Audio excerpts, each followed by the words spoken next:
너희가 육신대로 살면 반드시 죽을 것이로되 영으로서 몸의 행실을 죽이면 살리니. 오늘 이 새벽에도 말씀을 사모하여 예배를 사모하여 나오신, 또한 기도를 사모하여 나오신 우리 성도님들 환영하고 축복합니다.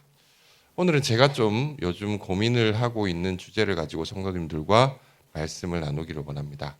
제가 요즘에 가끔 인터넷을 들어가 보면요, 참 그렇게 기독교 중에서도 개신교를 또 이렇게 공격하는 그런 글들이 참 많은 것을 보게 됩니다. 정말 말도 안 되는 글들인데요. 개신교는 개를 섬기는 종교냐, 개를 믿는 종교냐, 이런 글들인데 거기에 막 댓글들이 달리고 추천수가 올라가는 것들을 보면서 이 별것도 아닌 걸 가지고 기독교를 비난하기만 하면은 사람들이 몰려서 이렇게 계속해서 말들을 하는 것들을 보면서 좀 걱정을 했던 경험이 있습니다. 이런 인터넷 환경뿐만이 아니라 전 넷플릭스라고 하는 그 스트리밍 서비스라 그러죠. 영화나 드라마를 이렇게 볼 수 있는 그 스트리밍 서비스를 종종 이용을 하는데요. 자, 거기 영화나 드라마에 보면은 개신교인으로 설정된 캐릭터들이 종종 등장합니다. 자, 이런 캐릭터들에 대한 묘사가 어떻냐면요, 대단히 부정적으로 이 캐릭터들을 묘사하는 경우가 참 많이 있습니다. 자, 기억에 남는 것은 그 오징어 게임이라는 드라마가 있어요. 좀 세계적으로 인기를 끈 드라마인데 이정재 씨가 출연하는 그런 드라마인데 지금은 시즌 3까지 나와 있습니다. 그럼 저는 시즌 2까지 조금 보다가 말았는데 시즌 1은 다 봤습니다. 자, 근데 이 오징어 게임 시즌 1에서 어떤 등장 인물이 나오냐면요, 한 등장 인물이 자신의 아버지에 대해서 회상하는 장면이 나옵니다. 그런데 이 아버지가 목사입니다, 목사. 근데 집에 돌아오면은 늘 어머니를 때리고 딸인 자신에게까지 몹쓸 짓을 하는 그런 목사 같지도 않은 목사로 그렇게 묘사를 하는 장면이 나옵니다. 자, 그렇게 죄를 짓고 나서 늘 하나님께 잘못했다고 회개 기도를 하더라는 것입니다.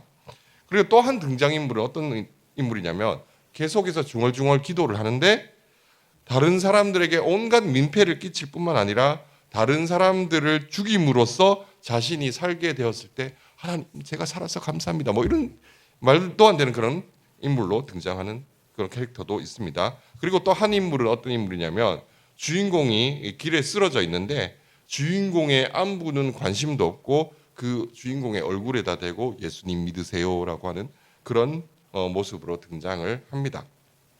당연히 이런 내용들은요, 개신교를 비판하기 위해서 감독이 집어넣은 것이겠죠. 제작자들이 집어넣은 것이겠죠.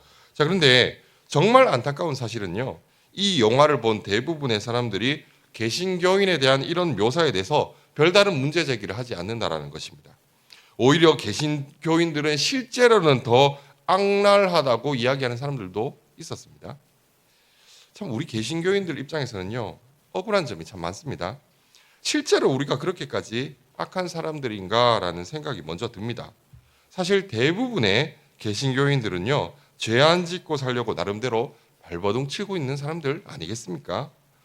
설령 개신교인들 중에서 정말 나쁜 죄를 지은 사람들이 있다고 치더라도 그것은 매우 일부의 문제이고 그들은 애초에 하나님도 복음도 제대로 알지 못하는 사람들이라고 볼 수 있지 않겠습니까? 하지만 한편으로는 오늘날 개신교를 향해서 위선적이고 이기적이라고 손가락질하는 사람들의 그 주장에 모두 동의하지는 않더라도 왜 그들이 개신교에 대해서 이렇게까지 부정적인 생각을 가지게 되었을까 한번 생각해 보게 됩니다.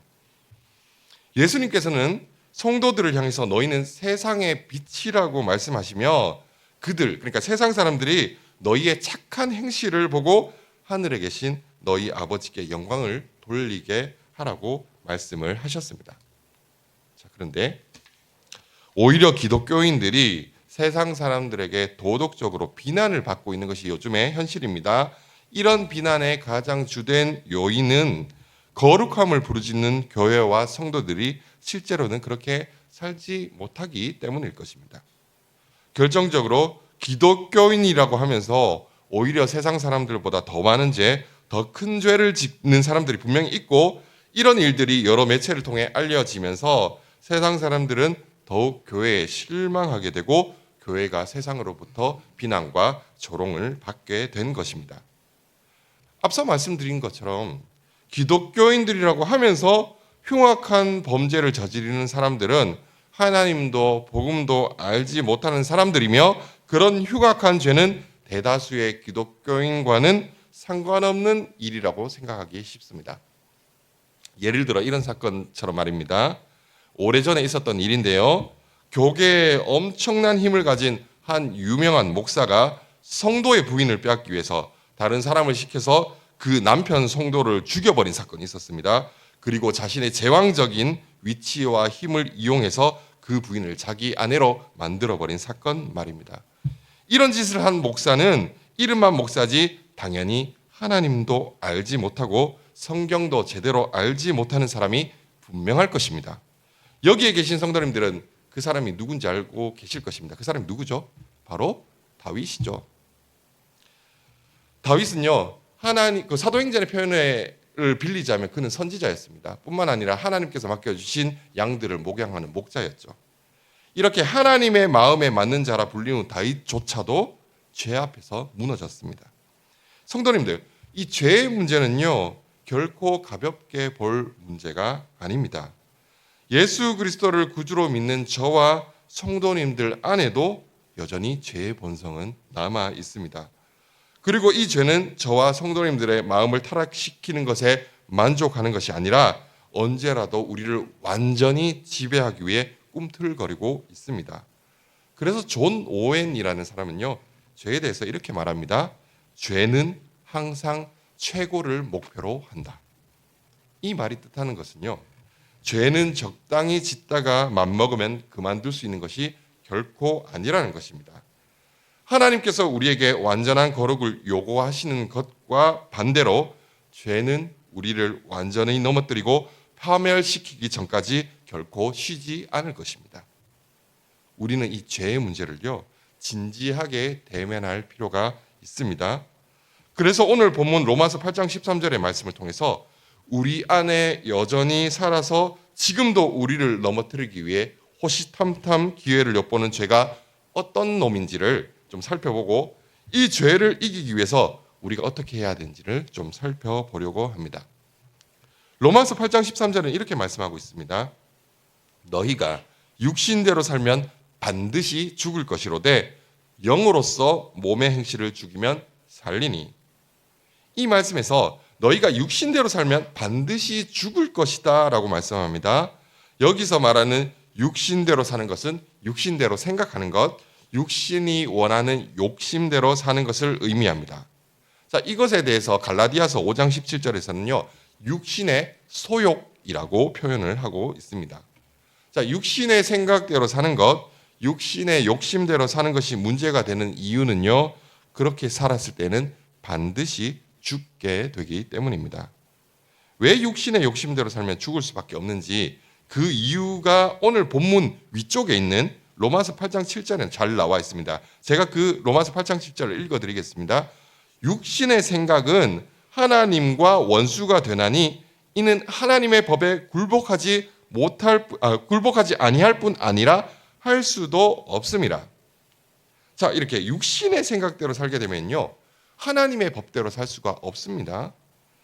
육신의 욕심은 하나님의 법을 어기는 죄를 짓게 만들고 그로 인해서 하나님과 원수가 되게 만들어버립니다.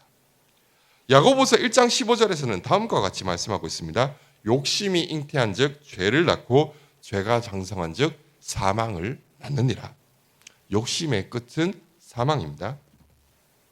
이렇게 죄를 짓게 만들고 사망에까지 이르게 하는 욕심이 어디에 있느냐? 바로 우리의 육신에 남아 있다라는 것입니다.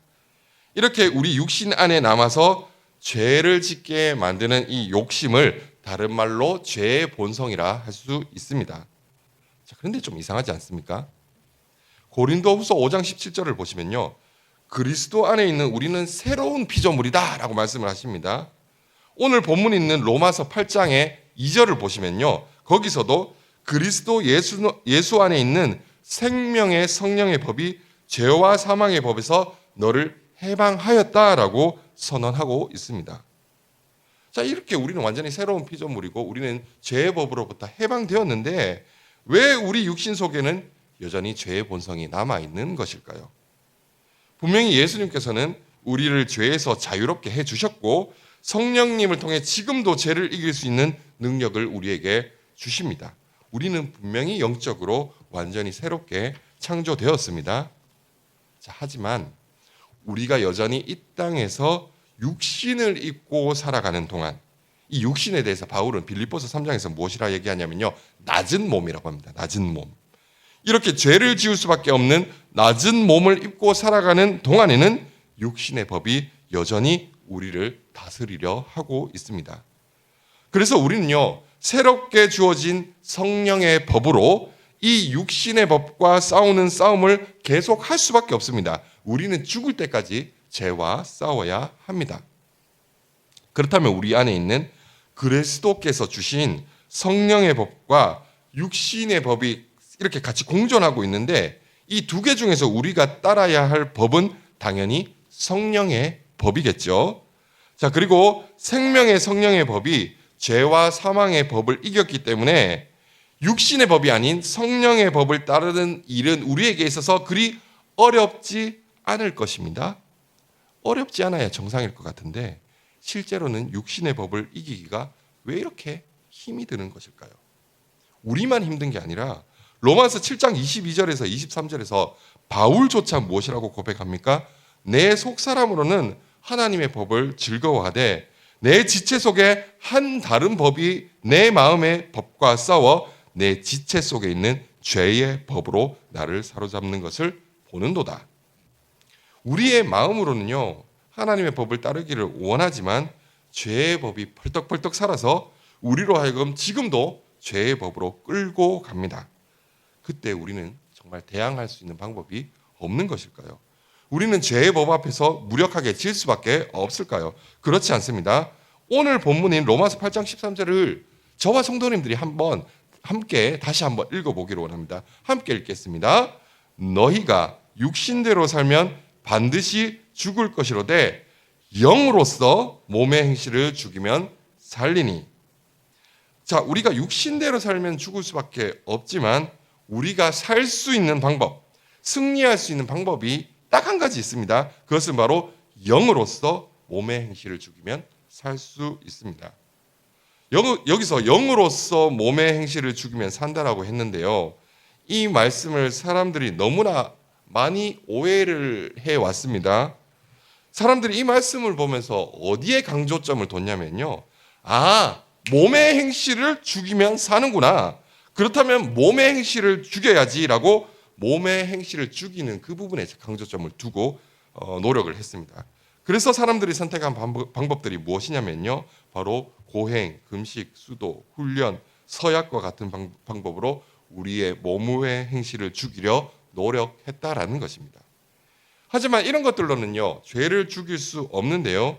그 이유가 무엇이냐면 이것들은 애초에 하나님께서 우리에게 주신 방법이 아니기 때문이기도 하고 이 모든 노력들은 사람들이 자신의 애씀으로 죄를 이기려는 방법들이기 때문입니다. 많은 사람들이 자신의 노력으로 죄를 이길 수 있다라고 생각합니다. 자신의 노력으로 잠깐 죄를 억제할 수 있는 것처럼 보일 때도 있습니다. 하지만 이런 노력을 통해서는요, 하나님의 은혜가 드러나기보다는 나의 공로가 드러날 뿐입니다. 내가 죄를 이겼다라고 하는 것이죠. 그리고 무엇보다도 이런 방법으로는요, 죄를 완전히 이길 수도 없습니다. 하나님께서 우리에게 주신 죄를 이길 수 있는 유일한 방법은 무엇입니까? 바로 영으로서 몸의 행실을 죽이는 것입니다. 영으로서가 중요합니다. 이것이 죄를 이기는 유일한 방법입니다. 갈라디아서 5장을 보시면요, 19절에서 21절까지를 보시면 우리가 영으로서 이겨야 될 게 무엇인가 거기에 대한 내용들이 쭉 나오는데요. 영으로서 이겨야 할 몸의 행실, 육체의 일에 대해서 이렇게 말씀합니다. 제가 읽어드리겠습니다. 육체의 일은 분명하니 곧 음행과 더러운 것과 호색과 우상숭배와 주술과 원수 맺는 것과 분쟁과 시기와 분냄과 당짓는 것과 분열함과 이단과 투기와 술취함과 방탕함과 또 그와 같은 것들이라. 전에 너희에게 경계한 것 같이 경계하노니 이런 일을 하는 자들은 하나님의 나라를 유업으로 받지 못할 것이요. 자, 이 말씀에서 나오는 육체의 일들이 바로 로마서에서 말씀하고 있는 우리가 죽여야 할 몸의 행실들입니다. 자, 그런데 성도님들, 자, 이 모든 것들을 우리가 이기고 죽여야 될 몸의 행실들인데 화를 안 내려고 하면 화를 안 낼 수 있습니까? 음란한 생각을 떨쳐내려고 부단히 노력하면 음행을 안 하게 됩니까? 다른 사람을 미워하지 않으려고 노력하면 누구도 미워하지 않을 수 있게 됩니까? 안 됩니다. 그건 불가능합니다. 그런데 많은 사람들이 아까 말씀드린 것처럼요, 육신의 이를 죽이기 위해서 다양한 방법으로 죄를 떨쳐낼 방법을 고안해내고 그것들을 다른 사람들에게 강요를 하기도 합니다. 자, 그렇게 해서 죄를 죽일 수 있으면, 죄를 이길 수 있으면 그렇게 해야 되겠죠. 자, 그런데 그런 방법은요, 무조건 실패하게 되어 있습니다. 성도님들, 누군가를 미워하는 죄를 짓지 않기 위해서 미워하지 말아야지 이렇게 생각한다고 되는 것이 아니라 내 안에 사랑이 있으면요, 다른 사람을 미워하지 않게 됩니다. 화를 안 내야지 해서 화를 안 내는 것이 아니라 내 안에 긍휼의 마음이 있으면요, 화를 안 낼 수 있습니다. 방탕함과 게으름은요, 내 안에 충성과 절제가 있으면요, 자연스럽게 고쳐지게 되는 것입니다. 우리가 아까 육체의 일들에 대해서 좀 살펴봤는데요, 이번에는 성령의 열매가 무엇인지를 좀 살펴보려고 합니다. 아까 읽었던 갈라디아서 5장 19절에서 21절 뒤에 바로 이런 내용이 따라 나옵니다. 오직 성령의 열매는 사랑과 희락과 화평과 오래 참음과 자비와 양선과 충성과 온유와 절제니 이 같은 것을 금지할 법이 없느니라. 성도님들, 우리 안에 성령의 열매가 맺히게 되면요, 육체의 일은 자연스럽게 소멸되게 됩니다.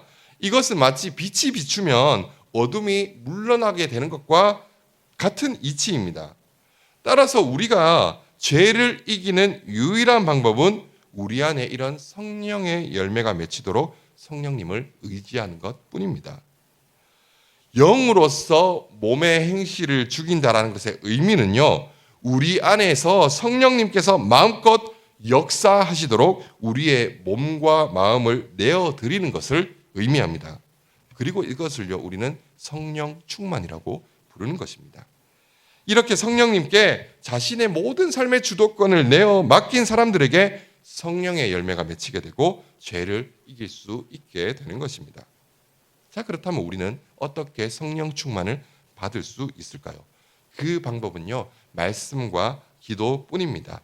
이 두 가지만이 우리가 성령 충만을 받아 죄를 이길 수 있는 방법입니다. 그렇다면 결국 내가 애쓰고 노력해서 말씀 많이 읽고 기도 많이 하라는 것일까요?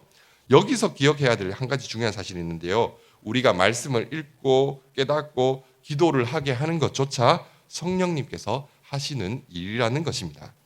말씀에 대한 갈급함을 주시고 말씀을 깨닫게 하시는 분은 성령님이시죠. 그리고 우리에게 기도할 수 있는 힘과 믿음을 주시는 분도 바로 성령님이십니다. 우리가 눈을 비비고 졸린 눈을 비비고 열심히 노력해서 이 자리에 오는 것 같지만 사실은 성령님께서 저와 성도님들을 깨워주시고 이 자리에 불러주셨기 때문에 우리가 이 자리에 있게 되는 것입니다. 자, 그렇기 때문에 스가랴 12장 10절에서는요, 성령님을 간구의 영이다라고 그렇게 부르고 있습니다. 그렇다면 결국 우리가 할 수 있는 것은 아무것도 없다라는 얘기인 것 같습니다. 그런데 오늘 본문을 보시면요, 저와 성도님들에게 성령으로서 몸의 행실을 죽이라라고 우리에게 뭔가를 하라고 요구를 하고 계십니다. 이 말은요, 몸의 행실을 죽이는데 우리가 해야 할 게 한 가지 있다라는 것이거든요. 성령님께서 우리에게 말씀을 읽게 하시고 깨닫게 하시고 말씀대로 살도록 힘까지 주시지만요, 딱 한 가지 우리가 해야 할 몫이 있습니다. 바로 말씀에 순종하는 것입니다. 성도님들, 성령님께서 순종까지 대신해 주시지는 않습니다. 우리는 말씀이 주어졌을 때, 말씀이 깨달아질 때 성령님께서 주시는 힘을 의지하여 그 말씀에 순종해야 합니다. 그 말씀에 나를 던져야 합니다. 이 순종은요, 내 힘으로 그 말씀을 지키겠노라 다짐하는 것과는 다릅니다. 내 삶 속에 말씀을 이루어 주실 성령님을 믿고 그분을 의지하며 순종의 발을 한 걸음 한 걸음 떼는 것입니다.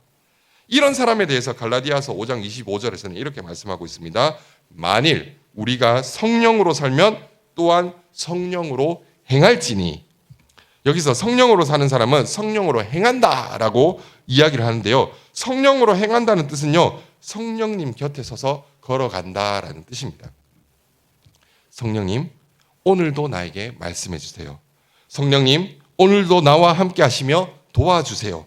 이렇게 기도하는 것이 성령으로 행하는 사람들의 모습인 것입니다. 더 나아가서 성령 하나님, 하나님께서 저에게 원하는 것이 무엇입니까? 하나님의 뜻이 내 삶에 이루어지도록 저를 인도해 주세요라고 기도하는 것이 성령으로 행하는 사람의 모습입니다. 말씀을 마무리하겠습니다. 우리는 빌립보서 3장에서 말씀하고 있는 낮은 몸을 입고 살아가는 동안에는요, 우리 안에 죄와 법과 싸우며 살아갈 수밖에 없습니다. 그리고 이 죄의 법, 몸의 행실을 죽일 수 있는 유일한 방법은요, 우리가 성령님을 의지하는 것 뿐입니다. 혹시 이 자리에 계신 성도님들도 죄와 싸우는 것이 너무 버겁고 힘들다라고 느끼신 적은 없으셨습니까? 혹시 나의 힘과 의지로 죄를 끊어내기 위해서 오늘도 스스로를 끊임없이 괴롭히며 자책하고 계시지는 않으십니까? 우리의 힘으로는요, 죄를 이길 수 없습니다. 몸의 행실을 죽이는 것은 하나님께서 우리에게 주신 유일한 방법, 바로 성령님을 의지하는 것밖에 없다는 사실을 믿으시기 바랍니다. 이 진리가 저와 성도님들을 자유케 하고 오늘 하루도 성령님과 동행하는 복된 삶으로 인도하게 되기를 간절히 소망합니다. 제가 기도하겠습니다. 하나님 아버지, 여전히 우리는 죄의 유혹을 받으며 살아갑니다. 거룩하게 살아가려고 몸부림치지만 우리의 힘으로 할 수 없다는 사실을 날마다 깨달으며 살아갑니다. 아버지 하나님, 우리의 힘으로는 할 수 없습니다.